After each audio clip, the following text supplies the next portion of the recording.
Mr. DJ. Hey, check this out. We got a great show coming your way.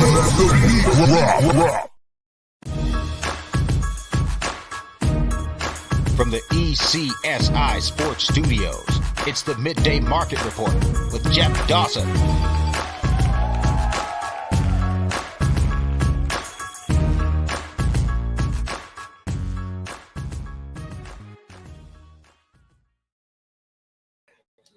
Good afternoon, sports fans from all around the globe. I am your host, Jeff Dawson, East Coast Sports Investors, and this is your Midday Market Report for Thursday, March 16th, 2023. And happy Thirsty Thursday, happy March Madness. It's crazy. It's nice to see the viewing lounge, people in there, popcorn, hot dogs, beverages. 3 games going on our big screens. We couldn't be happier or more excited here in Centerville. If you're local and you're going down Centerville, Route 28, Old Falmouth Road, 1480, in the back, that's where our studio lounge and offices. Come by, say hi, grab a dog on us, some popcorn, some beverages, and enjoy the games. But for us right now, it's all about Mr. Andrew McInnis as his last year. He tiptoes to FLA and a nice little well-deserved vacation. And we couldn't be prouder to have him on. I couldn't be prouder to call him a friend. So without further ado, let's bring him on, the one and only Mr. Andrew McInnis.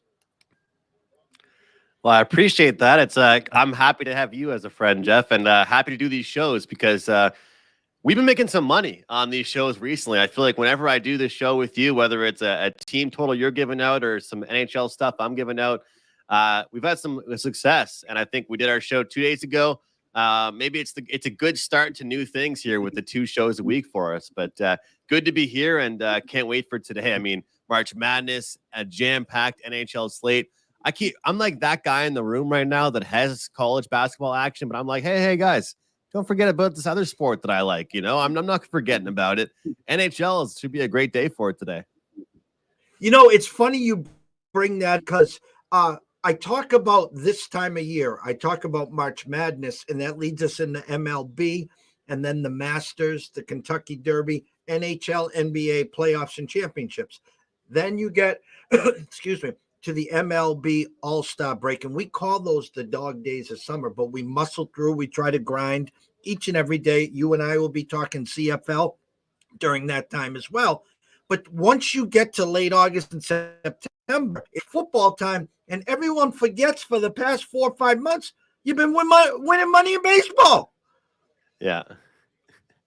And that's the thing. It's like, are you betting to make money or are you betting to be entertained? And it's okay to be a little bit on both sides, but don't forget about what's made you money already. And that's really the biggest thing is, we'll see it. You and I will see it. I mean, the first few days of baseball, there's going to be guys just hammering the board, peppering the board, forgetting about all the other sports they were betting on.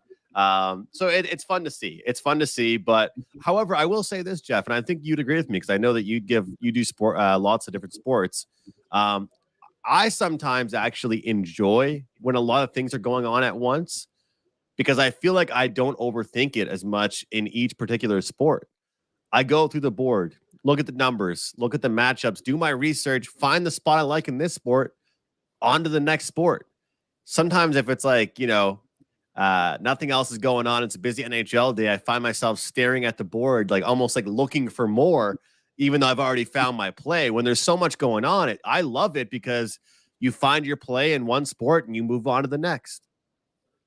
And I find real hard some days, study long, study wrong. And if I can't find something, then you start to get creative. The gerbil won't stop. Maybe I can go into a first half play. Maybe I can do a first 5 innings. Maybe I'll do the puck line tonight. And when you start to get creative with the exotic wagers, 9 times out of 10, you're sitting there like, damn it, I should have just passed. Yes. And, one thing I've learned is not giving out a winner is a hell of a lot better than giving out a loser.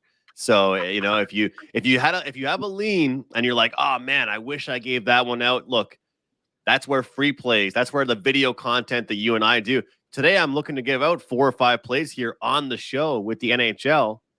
Does not mean that I'm, making all those plays my favorite plays of the day. That's the cool thing about when you do content and you do videos and things like that. Same thing with the college board. I mean, you and I could create opinions on lots of these games today. I told you before the show, I've got several plays, but I'm not adding to that. Might be a game at 10 o'clock Eastern that I'm like, wow, I should have bet that. I've already decided on my plays for today. We're sticking with those ones. But I'm looking forward to it. And I saw your futures email yesterday. I got some futures myself. Let the madness begin. Yeah, and this board is like carnage. It's been picked through since late Sunday night, early Monday morning. And we released one play, the ECSI VIPs 4-0 this week, plus 4.5 units. We have a team total that looked real bleak.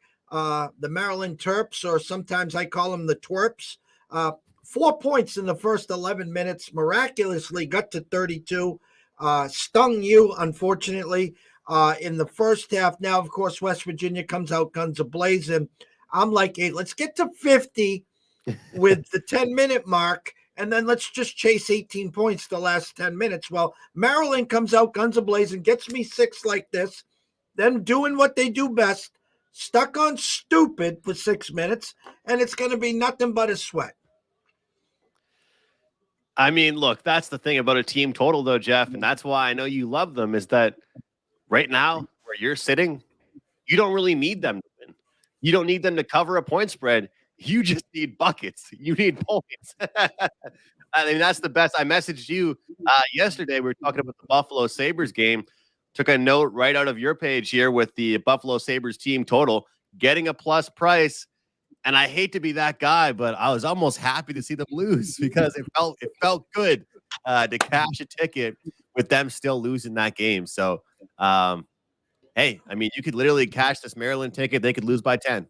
For your sake, I hope they dominate. But that's what I love about those team totals. It's really good to look at. And I wanted to ask you, Jeff, how much you look towards trends and statistics and all this round 2, round 1, 15 seed, 16 seed, and stuff like that, because there's all kinds of reasons to like certain plays, but I'm taking a look. I like Colgate plus the points. There's all kinds of reasons to look at it, but I found we're seeing here Texas 3-9 straight up, 1-11 ATS since 2010 in the big tournament.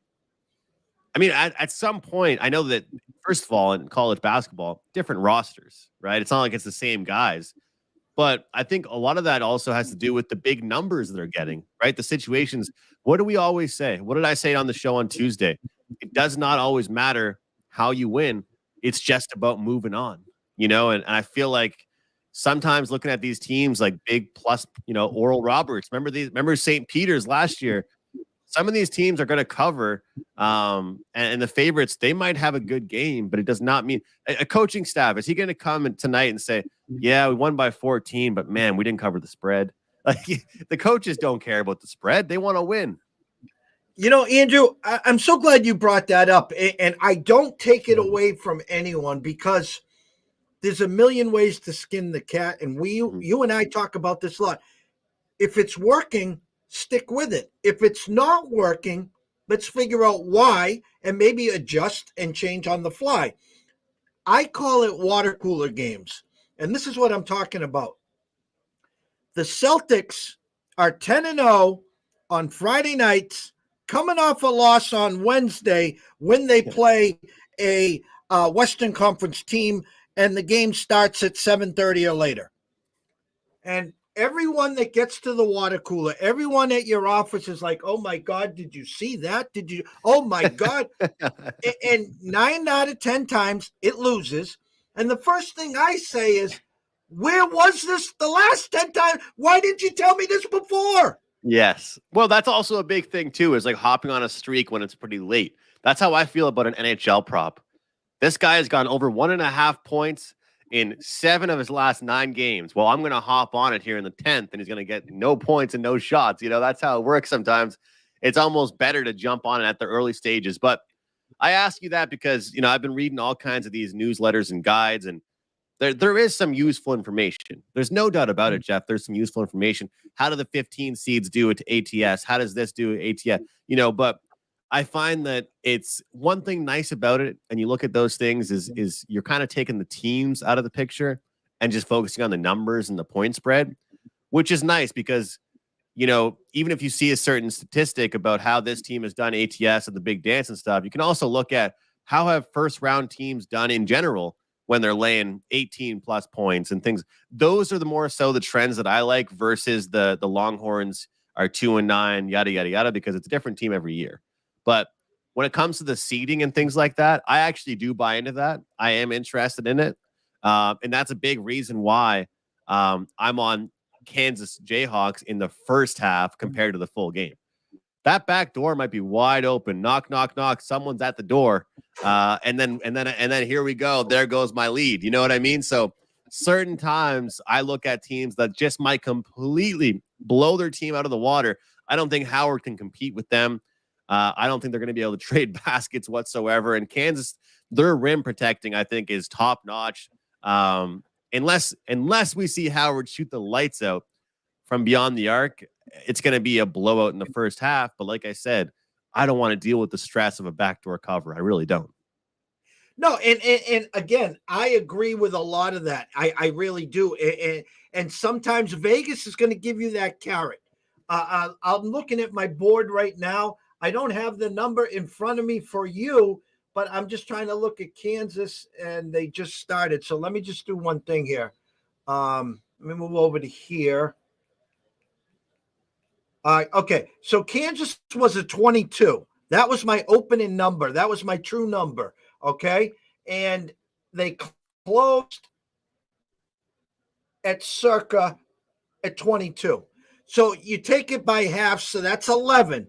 Now, did Vegas give you that little lean and said, well, Kansas first half's minus 12.5 or 13? They didn't give you, I assume, 11 or 11.5, correct? Yes, you're right. I got 13 on the dot, 13 even. So again, they're giving you the carrot. They're giving you the lead. They're telling you, hey, we think Kansas is we're not sure about the 22, but we got them winning the first half by 13 and more. So, if it was 11.5 or 12, I'd be a little nervous. With the 13, they're giving you that little lean that you're looking for. Yes, I agree. And of course, I like the way you mentioned that, because the books they're not as dumb as they look. Actually, they're pretty smart. So they know what we're thinking too. It's kind of like when you look at some of these team totals in hockey and things like that. I mean, sometimes we'll try and escape a mispriced money line, and I'll tiptoe my way over to an over 3.5, and I'm like, whoa, 160. You know that they're going to catch on to these things. And I think in a scenario like this with the Jayhawks and even some big favorites, I think they know people are going to have interest in looking at the first half. So I'm happy you mentioned that, because it's not always going to be half of whatever the point spread was in the full game. Sometimes they're going to make adjustments and say, oh yeah, you want the first half? Well, this is the number we're going to give you. But it's interesting, Jeff. I'm looking forward to breaking things down and kind of looking at it. And, it's funny that there's a lot of these games. I know we talked about team totals, but there's some games that you can look at that are, 2.5, 3.5 type of favorites. But then next door could be, hey, this is a 16-point favorite. And the funny thing is that both of them could have equal of bet on opportunities, right? Whether it's taking the dog or the favorite. So my favorite thing is you hear two different types of people in the betting space. Number one, you hear, oh no, that game's too much of a coin flip. I'm not betting that one, right? Oh no, that's only a 3-point. And then here's my favorite guy. What? You're going to bet a game where one team was a 22-point favorite? No, it's either I don't know. You know what I mean? Like, those are the two different types of people. And the way I look at it is, I'm involved in games today. I've got an underdog in the money line, short dog, and then I've got, like I said, the Jayhawks big favorites in the first half. So as I'm saying, I think you can make money in different types of games, but I love those people that say, I'm staying away from that game. This team is a minus 22 in the big dance. Yeah, they're minus 22 for a reason. 1,000%. 1,000%. It's gonna be fun. It's definitely maddening, madness, whatever you want to call it. We can't wait. You and I will be doing a lot of shows talking about that as we get closer to the Sweet 16, the Elite Eight, the Final Four, and of course when they cut the nets down. Yes. So I'm going to go to the NHL tonight, and there is a huge slate. First game on the board, Tampa and at New Jersey. New Jersey's playing some great hockey. Here comes Tampa again. Your Habs are at Florida, big dogs. Pittsburgh and the Rangers. I don't know what to make of either team at this point. Ottawa, short favorites. Colorado, short favorites at Ottawa.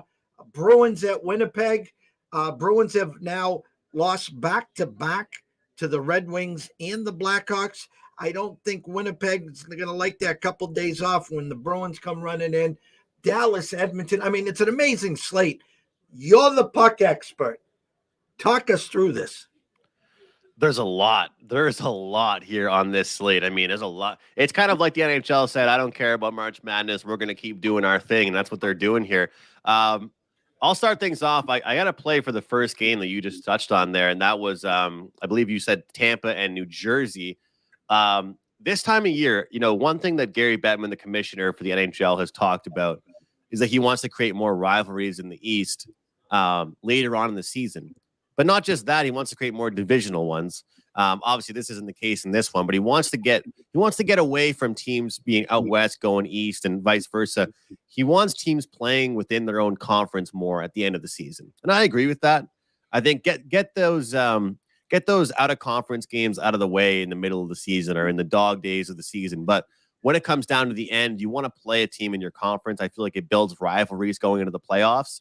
But one thing funny about it, Jeff, is that they have a lot of these situations where the same teams are playing each other back-to-back times or 3 times in 10 days or things like that. So that's the situation we have today here with the Devils and the Lightning. Now, the last time out, the Lightning had a great performance. They won 4-1, shocked the world. Everyone has bad things to say about them.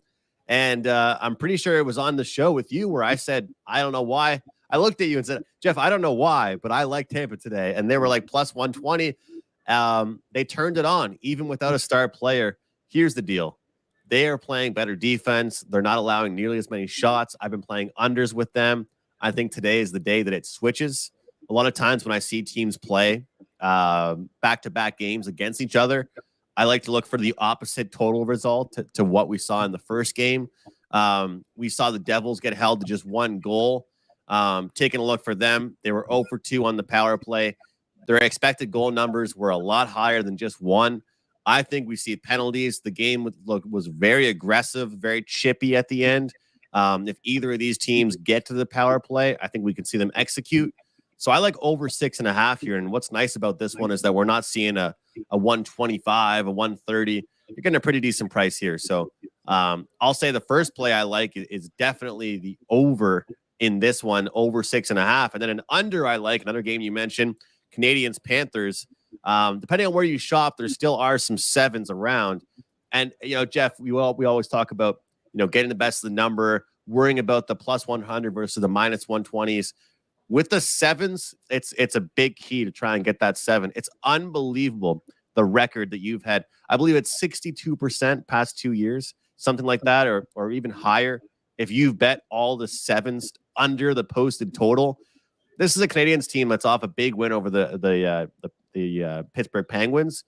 But it just, as a fan, Jeff, it pains me to say it every single day. A new player just had season-ending surgery, and they just had 2 more guys with that. It seems to me like their offense is just going to get worse and worse. The AHL players came into the team. They had a spark. They had that sparkle in their eye, like, hey, I'm in the NHL. It's great to be here. Now I feel like that's going to settle down. Look, let's not think that Pittsburgh is a good defensive team. They're not. And don't get me wrong, Florida isn't much better, but I feel like this game matters a hell of a lot more to the Panthers. I'm picturing a low-scoring victory for the Panthers tonight, something along the lines of 3-1, 3-2 here for the Panthers, a team that everyone knows to be sloppy, everyone knows to be high-scoring. I'm kind of playing contrarian today with this one, with the under 7 Panthers and Canadiens. I'm going to go back to your New Jersey and Tampa because I love where your eyes are. I love the thought process. I will not run to the window and lay 131 on New Jersey, even though I like them to win today. Your total at 6.5 looks like even money on the sides of the juice, meaning 110 both sides. I'm looking at the puck, the team totals here. Tampa 2.5 juiced over minus 170. No, thank you. But I can get New Jersey to get to 4 tonight at plus 110. And I kind of like that thought process again. 4-2. I'm actually, this would probably be more like a 5-2, something of that effect. But I think New Jersey gets there on that one. And your Florida game, what'd you say? What was the other game you talked about? Yeah. Florida, Montreal under 7. I mean, these 7s are hitting at a big clip going towards the under. And it almost seems like the worst case scenario is you're getting a push. It takes a lot to get to 8 goals in the NHL. This is going to be a lot of recency bias. The Montreal Canadiens putting up 6 against the Penguins, 4 against Colorado.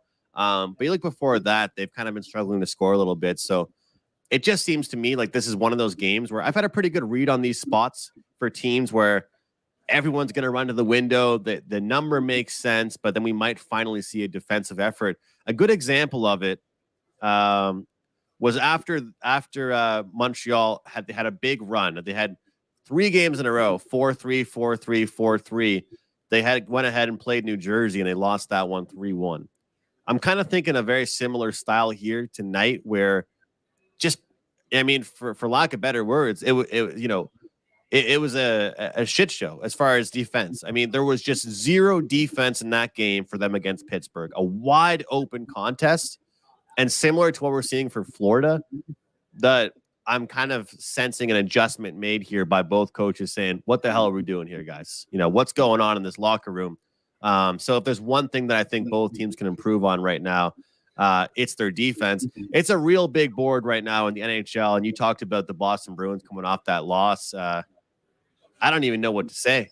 I think that we'd go viral, Jeff, if we clipped up what I said about the Blackhawks. Do you remember I spent like 2 minutes breaking down the line pairings, and half of doing content and doing videos is being able to laugh at yourself. So I'll admit that I sounded, I roasted every player on the Blackhawks lineup on the show, and then they go ahead and win 5-0. I would probably look at a couple different plays in that one. Number 1, David Pastrnak over 4.5 shots on goal is one that I had a look at. Number 2, Connor Hellebuck over 28.5 saves, minus 125. I think that's a really sharp play. I think that the Bruins are a really big possession team. All 4 lines know how to get the puck on net. And let's face it, the Jets rely a lot on that guy in Hellebuck. So you're going to tell me you can get asked to get 29 saves for him? I feel like that's doable. Unless the Bruins score 4 or 5 tonight. Even if they do, I think we could still get that. But I think it's a good prop game to me, Jeff, as far as that Bruins game tonight. Yeah, and they're almost enticing me in there. I can get the Bruins to get 4 at plus 110. They're 3.5 juice under minus 130. Kind of surprising. Winnipeg 2.5 over minus 125 there. So I'm looking at Bruins opened. My real number was 170. At circa right now 152. Do they lose 3 in a row? I doubt it. But listen, were the Celtics supposed to lose as 14-point favorites at Houston? Were the Bruins supposed to lose at Detroit? Were they supposed to lose at Chicago? You hit these skids. You can only play so well for so long. I mean, if you want a skid, you want it now, not the first round of the playoffs. Absolutely. Let's be honest. They're locked in. They're locked into where they are right now. It's about staying healthy, keeping your systems. And again, that's the thing about this team as well, is that they establish possession so much. They've got so many lines that can hold on to it that I feel like in a game like what they just went through against the Blackhawks, one reason why I really like this Hellebuck save prop, which is available on FanDuel and DraftKings, is that they're going to go back to simplifying the game. Get pucks on net, get short shifts, and keep it simple. And when you look at the guys like, Pastrnak and Bergeron and Marshy, those guys are awesome. But how do the other guys score their goals, Jeff? The third liners aren't scoring the nicest goals, let's be honest here. but they score goals around the net in the dirty areas. And so that's kind of where I think that we'll see some of their action tonight. But I love that I love what you said there. I mean, why lay that price with 165 now when you can get that great price in the over 3.5 team total? I think it's well worth the risk of them winning the game 3-1 than getting that bad price on the money line. The back end, Dallas at Edmonton. Right now, I have Edmonton minus 132 with a 6.5 over 35 cents. Their team totals. Dallas under 3.5 at minus 155. So if you think they get to 4, you can get them at plus 135, or Edmonton 3.5 either which way minus 110. I'm happy you said it the way you said it there. I mean, I couldn't believe like the over 3.5 for the Oilers, 125 or 130, depending on where you're looking around. And then you've got the Stars plus 125. That's where I'd look. The Dallas Stars are a team playing really well right now. They're scoring consistently. It's a very rare night for them to score under 3 goals, let alone not scoring 4. And they're coming off an off game, something that I kind of expected after playing so well for so long. This is the thing. I mean, we talked together about how wide open the West is, right? And certain teams that are playoff positions. I've said it all the time that Dallas is the team I've released futures on and I'm invested in. But the Oilers are so talented, but they give up goals. And Stuart Skinner, again, you know I watch a lot of games, Jeff, even if it's games that I'm not involved in. He is coming off a game where he stood on his head. And that's the type of thing that people wouldn't notice without watching a game. I mean, you can look at the XG numbers and stuff like that, but that game for Edmonton against Ottawa does not have the same score line if Stuart Skinner does not stand on his head the way he did. So I think the Dallas Stars, some of the guys that they have that puts the shots up, Miro Heiskanen is dangerous on the point. I think that's a really great play. I think if I'm playing that game, the best way to look is the team total for Dallas Stars. I like that one quite a bit here. And I will say this, their power play is one of the best in the league. So if you get that team on the power play, they'll make you pay. And one thing really cool, too, you can look at I know this might sound crazy, but I talk about this all the time in the playoffs, Jeff. You can bet power play points. Let me show you this, because you'll be interested in this as far as the numbers are concerned. So with McDavid, right, you have to bet 1.5 points for him, not even 0.5, 1.5 to the over. His over 1.5 is minus 165 for 2 points. So that pretty much means like if they score 2 goals, he's involved. For McDavid to get 1 power play point over 0.5 power play points, minus 130. I find that crazy. I mean, another guy, Jason Robertson, over 0.5 power play points, plus 155. For him to get 1 regular point, minus 215. And when you look at how important these power plays are near the end of the season, I feel like it's pretty good to look at. 1,000%. And I love, we talk about peeling the onion layer back, and with, just the average person taking a look, opening lines, closing lines, under overs, people are in the prop market, shots on goal, this, that, yeah. But there are so many ways to find the hidden gems. And, that's what we're here for. And we're here to educate. That's what we're here for. Educate, educate, educate. And I don't care if it was a lacrosse game playing in Poland by, they all pay the same as Duke versus North Carolina. Yes. And the biggest thing too is that when I look at a game like that, you want to protect your bankroll, because guess what? People look at it, and I guarantee you that game will be the most popular same game parlay type of game of the NHL. Same game parlays are not good. I mean, you can make some money if you do 1 or 2 or 3 maybe, but like you said, you want to try and protect your bankroll, which is why come playoff time, like Jeff, here's the thing. In the playoffs, I want your honest opinion on this, because if you disagree with me, if you agree, when you look at the playoffs, usually it's lower scoring, right? Than the regular season for the most part. But first 1 to 3 wins. Yes. But how much more important is a power play goal than it is in the regular season? You know what I mean? So it's kind of weird to say this because I bet these power play point props that I'm talking about with you, right? In the playoffs. That I don't know if I've ever even done it in the regular season. But there's less goals.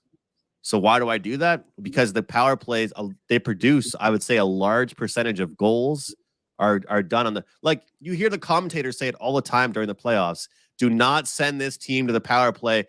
They're down 2-1. 10 minutes to go in the third period. Here comes the power play. And the best part about it, Jeff, is that think about this.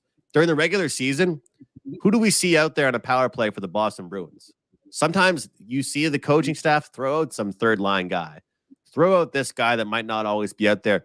In the playoffs, they're throwing out a guy that's going to be out there as long as he possibly can. And then, like, the next shift, it's going to be another top line player. So, the biggest thing I've been on these days with props is protecting your bankroll. You know, don't just get involved in this one guy that, like, they're going to give you Giannis Antetokounmpo over points, rebounds, and assists. They're going to give you the highest number possible, and they're going to give you a minus 135 number on that. You lose that a couple days in a row, and that's hurting your bankroll. You know, so especially with these player props, my biggest tip to people is just make sure you're finding a better way to protect your bankroll. And if you lose, don't be losing 1.7 units because you're playing a minus 170. And I get the most questions with me. And last night was another night. We had the Islanders team total over 3.5.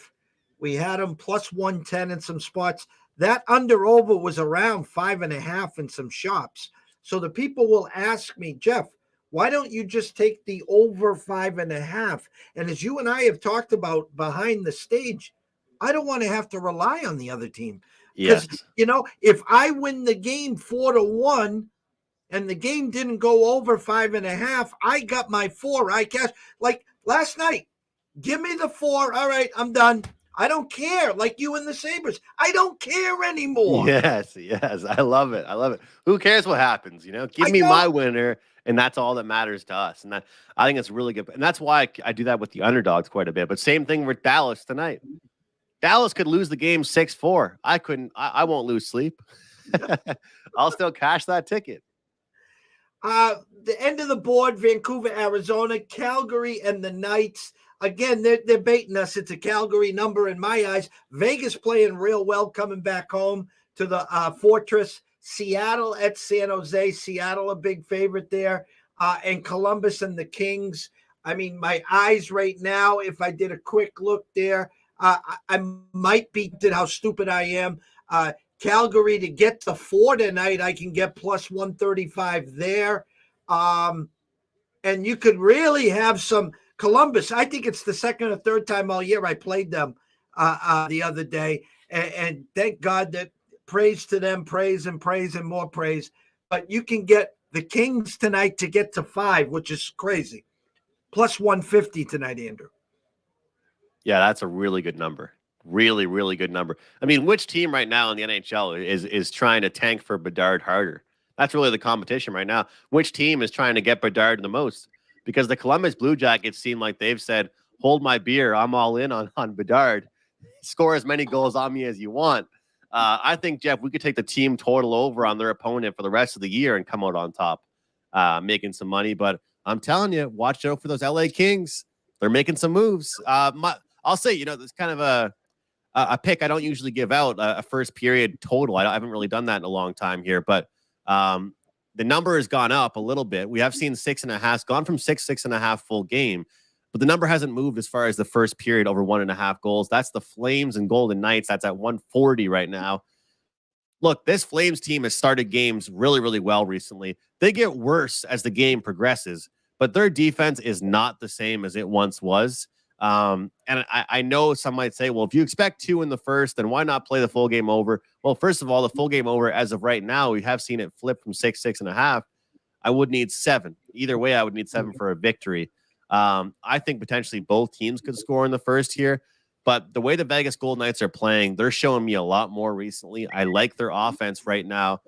And honestly, this is a Calgary team that's got to be desperate. I mean, Jeff, they're coming off that game against the Coyotes, where I know Coyotes at Mullet Arena, it seems like a new team, but you cannot allow goals like that against a team like the Arizona Coyotes The fact of the matter is, I'm done calling this team a good defensive team because they are not.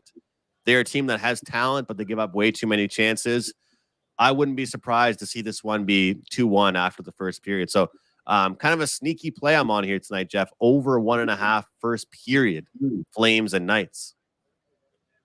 Over 1.5 in that game. First period. First period. Yeah. What was the number on that? Minus 140. Okay. All right. And you look at the team total there for the Flames, like you said, you're talking about, getting plus 130 there on them over the 4, but I just think the way that they've started games is a lot better, and they might give up some goals. So I kind of want to just be done with this team, and I don't want to worry about what either team has to say to me in the second and third period. I'm handicapping just one period here. You're getting ready to go on vacation. I'm going to miss you like my son here. And I can't be happier for you. I can't wait for all the pictures, of course. The scroll has been going the whole time at McInnis Pits, at Wager Talk, at Sports Mayflower. Go over to YouTube. Please subscribe to Mayflower Sports. But as we always do, end it up in style and tell them where to get all your action. I got to thank you because I wouldn't be going on this vacation without you helping me set up with our place. So I'll send you lots of pictures, and I'm going to my second ever college basketball game in the States, but first ever March Madness event in Orlando on Saturday. So I can't wait. We get there Friday night, stay at an airport hotel, wake up on Saturday, headed right to the arena. So I can't wait for that one. But before I do that, we got to cash some tickets. I've got a best bet going on tonight in college hoops action, March Madness, and I've got a 5-star best bet up tonight in the NHL. As we talked about, it's a massive, massive slate. And I just received this promo code. So anybody interested in that play for tonight, you can use the promo GOAL20 and take $20 off at checkout. Get this play for $15. Full analysis. We got matchup details, some past history trends, all that good stuff available. So main thing for today, that best bet up in the NHL. Anybody interested, feel free to go grab it. Always, always a pleasure. We can't wait to see you live in Florida, live at the Madness. You and the missus, enjoy yourselves. And we'll try to squeeze a show in next week. We understand vacation time is a good quality time, but you might be able to squeeze us in for a few minutes, only based on good Wi-Fi, of course. Yes, definitely. You don't want to have the half in, half out type of Wi-Fi service, but we'll see how it goes. The one and only Andrew McInnis. Go follow him at McInnis Picks. Go over to Wager Talk, get all his work. I'm telling you what, I only wish I was your age with my knowledge right now. I tell you, me and you, we would just shock the world, but that's okay. We got a little father-son action going on. How's that? Twice a week. Let's do it. All right, from the one and only Jeff Dawson at EC Sports Invest, the real Mr. Andrew McInnis at McInnis Picks and Wager Talk. Guys, enjoy the madness. Make sure you go get those picks, and we will see you soon.